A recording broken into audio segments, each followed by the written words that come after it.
Good morning, everyone. This is Darby of RiverBendSurvival again. What I'm going to do today is I'm going to try to finish up a video that me and my wife Amy started a couple of months ago. We came out to this location. We filmed for a good part of the day. She took a bunch of still photos. Got home, found out that 99% of the video was useless due to wind noise. Now, I still had my old camera at the time, and it was a lot windier, so we may mix and match on this video some to get in what we can off of that.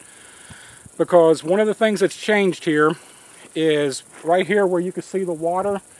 When we were here last time, you couldn't see water yet. The water was still a good ways around that bend. Today I'm at La Salle del Rey Lake. The literal translation of that is the King's Salt, or the Salt of the King, however you want to put it. We were here in the middle of the summer. It's probably 20 degrees cooler right now. Well, right now it's probably 20 degrees cooler. It's October 15th. Our high today is expected to be 96 with 75% humidity. And folks, I'm telling you, I'm just sweating like a pig out here today. It's not a bad hike in here. I'll get some shots of it going out. But it doesn't take too long, half hour, 45 minutes to hike back up in here. There's a number of reasons that this particular lake is important to everybody in the country, but really to this geographical region. And when I say geographical region, I mean all of Texas, the majority of Mexico. This, and there's a sister one that's, I don't know, maybe a mile off this direction here, are the salt lakes. This is where people since literally prehistoric times have been coming to get their salt. It's now a state park, so I'm not allowed to pick or dig anything up, and most of the stuff that's already been out here has been found. I've got some notes here. If you see me looking down, it's because I don't want to forget anything this time.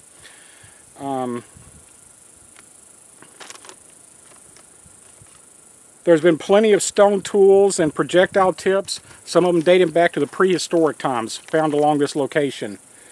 What I'm going to do here, and I'm going to have to be careful this time because it's such a long trip out here and then a hike in, that I want to make sure that I'm not getting any wind noise. So we may not get the perfect shots. Not that I'd ever think I've had a perfect shot, but if the camera's not aimed towards the lake, sometimes it's because I'm having to deal with the wind and block the wind. So we'll get out here on the lake and show you what we got. See you in a minute.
We're still in the middle of a drought down here, and right now the lake is low. It is not as low as it was last time, and that kind of upsets me a little bit because I'll have to resort to using still shots. And what I'll probably do is on some of the clips, it may look silly, I don't know how to work out yet, but I'll probably just take out the sound and put music over it or something.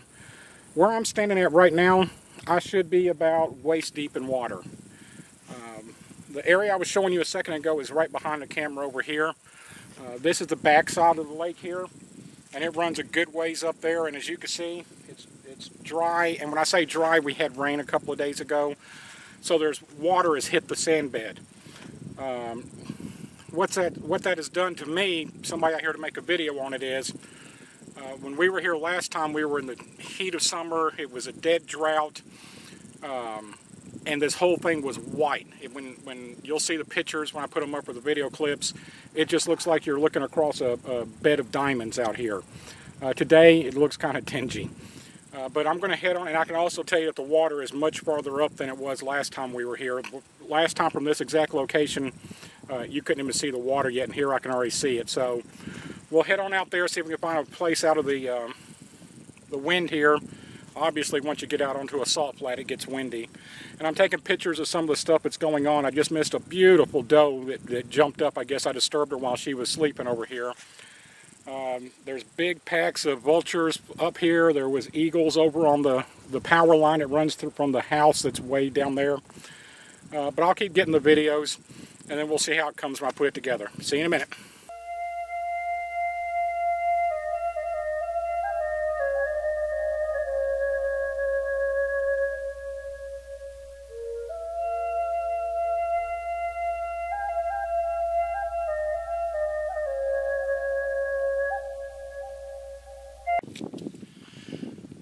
This is what's called a dig. These are everywhere out here. I'm not going to film them all, of course. What happens is there's water trapped in this bed. There is so much wildlife out here because of the water, but more importantly because of the salt. They need it every bit as bad as we do. So what happens is a hog or something like that comes through here and it digs out, and there's some bigger ones where they actually roll around in it and lay in it. What happens though, once this is dug out, it fills back up with water, and then as the sun starts doing its thing each day, all the salt turns to a crust. This is 100% clean, edible salt right here. And right now we're sitting on over 4 million tons of it. There's plenty of salt left here. This is a fresh dig. This is from last night. You can tell because the salt hasn't even started to harden up yet right there. What'll happen is, and I'll try to spin it here, it may make some noise. You can see where he left. See the footprints, the hoof prints where he left. He went up into those woods over there somewhere. What happened here is a hog came through, dug all this out. They got water out of it, they got salt out of it. They probably, well, it doesn't look like this one in particular they rolled around in. But by tomorrow, this one will be almost completely white. By the following day, as long as we don't get any rain, it'll look just like that last one we just saw. You can see how quick this salt comes up. This is from last night or early this morning. You can see how quick this salt starts to gel up here.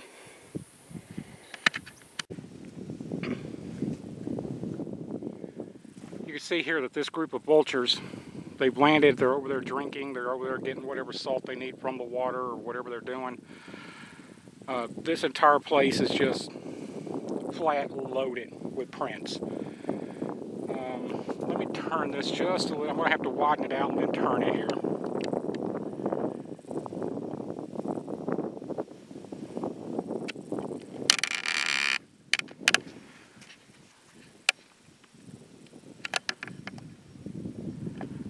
I'm hoping that the camera is picking this up. All those little dirt daubs that you see out there, the thousands of them out there, those are not really dirt daubs, those are footprints. It's the dirt being thrown up from just hundreds of birds and animals going back and forth across here. I just can't turn the camera right now because the wind is howling behind me. I'm way out here in the middle of the lake bed right now. I'll find a spot here in a little bit and try to give you an example of what tracks are in there. Okay. What we have here is you can see the line right here. The water was up here after the rain, which means it was mostly fresh water. I'm going to try something really highly experimental here. I don't know if this is going to work. I'm going to have to yell probably. I'll see what I can do with the sound afterwards. What I'm going to do is I'm going to take a quick little walk out here and back, and all of these things that you see on the ground are different animals' prints.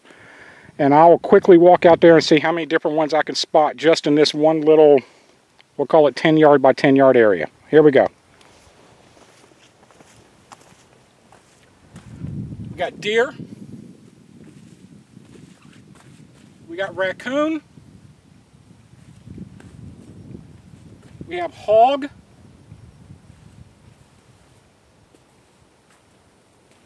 Jacarandai.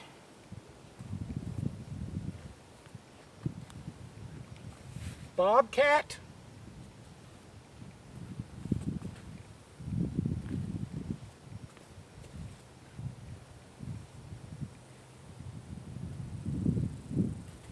This one almost looks like cow.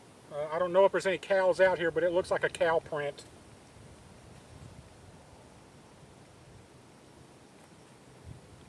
Various birds. There's just so many bird prints out here everywhere.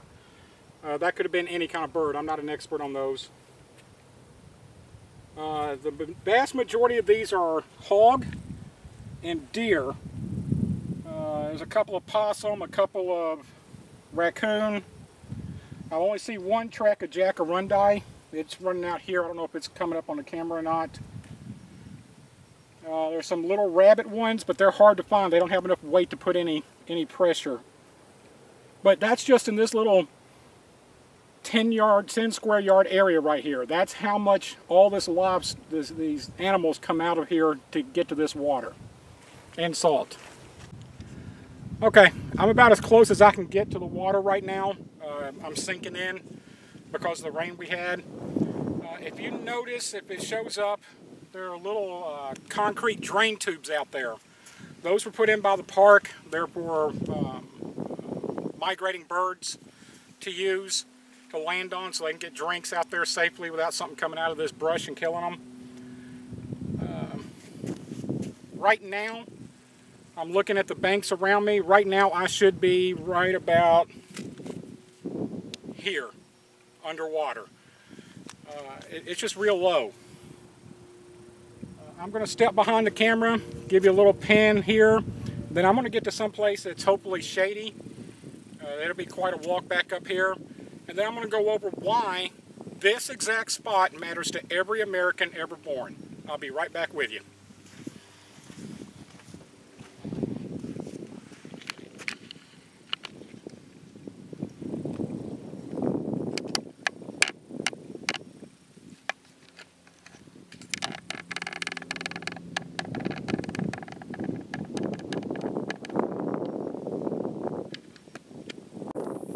Okay, something that everybody needs to understand about this. Salt, of course, is a natural mineral that all living creatures need, humans, animals. This spot is so important that, I have a piece of paper so I don't forget anybody. The Aztecs used to come up from central Mexico to here to get salt. The Comanches came from West Texas and Arizona, New Mexico, their area out there, all the way down here once a year to load up on salt. The Spanish mined it here. The Mexicans mined it here. The country of Texas mined it here. The United States mined it here. The Confederacy mined it here. And then the U.S. took back over again after the Civil War, and they mined it here all the way up until the 30s. Hold on, here comes the wind.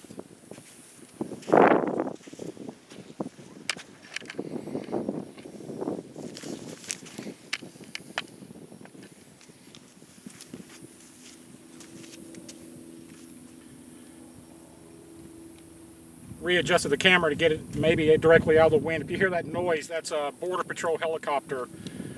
We're real close to the river right here, so Homeland Security and the Army are flying back and forth over here. This was so important that actually in the 1850s, the U.S. Army did an experiment with camels for the desert. The experiment didn't work out the way they wanted, and then people lost track of the camels. Civil War happens, the camels, somehow or another, the Confederacy had them, and they brought them here. They used the camels to load up salt to take down to through Brownsville into Mexico. I'll point the right down to Brownsville into Mexico, and put it on ships to go to Europe because they wanted the salt. There was so much money being made from this mine that the Union actually went and blockaded 2 ports in Mexico to stop this salt from leaving. It's not the only thing that was going out. There was some cotton going out and some other stuff. But what they were after was this salt. There are written records that they did not want the ship sunk, they being the Union, because they wanted the cargo of salt for their armies. In the 1930s, all of that stopped here. To be honest with you, I can't tell you why. It's probably a mining thing. It's probably easier to get it out of a salt mine than out of a salt lake. But this area here, since prehistoric times all the way up until the 30s, has been super important. I'm going to get up in the shade now and finish what I was telling you a minute ago about why everybody watching this video should care about this spot. Be right back.